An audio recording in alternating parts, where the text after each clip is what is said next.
na kalom he mea amasay ni so Christ mingin je bai ka buk chawa hey golden jubilee gospel concert ta ke vete lo som hi kalom he mea chuanin kalama satan chuan chuang Brazil ang tila karong sadon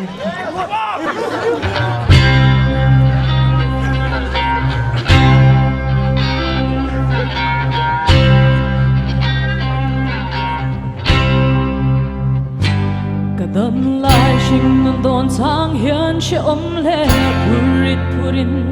hun le ni te hian hallo ten million pui chin kan nun hi kama ba ka rong bol na len chu har sa tin ka lo boy chin ka thla le am hu cha vin o arum le chin sual le hiam hu ke mi sual hian tharau thiang him chu harin vui tâm ta lali suan su karum don tir phau chin mơ mà sẽ mang ngày na dai ngai lâu chuan cắt sắc lâu xia tu xia in am mẹ mỏi đom chu min hu tir le chin lấy rô bui na le mỏi na ai cắt hăng gió cái vun của har trên tu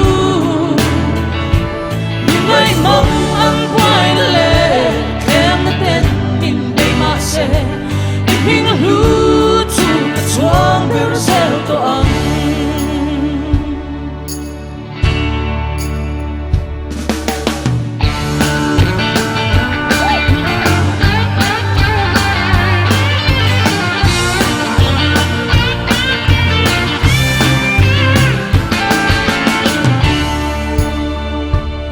mà lắm ta han in en hian mặc tin ka lâu boy chi cùng lâu về rong bol tu ra không ngày na min thang hi ka lo me lal pa ka lo me tiang em a min hang ngày na hi ka phat sa long ka thi ni theng boy lấy rong bui na le moi na ai thăng gió cái hun của har trên su lúc ngày mong ăn quay lệ em đã tên mình đây mà sẽ tìm mình hú chu cả choang bêu rêu toang lấy rô bui na lệ môi na ai cả thăng gió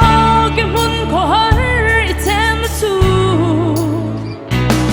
ngày mong ăn vui lệ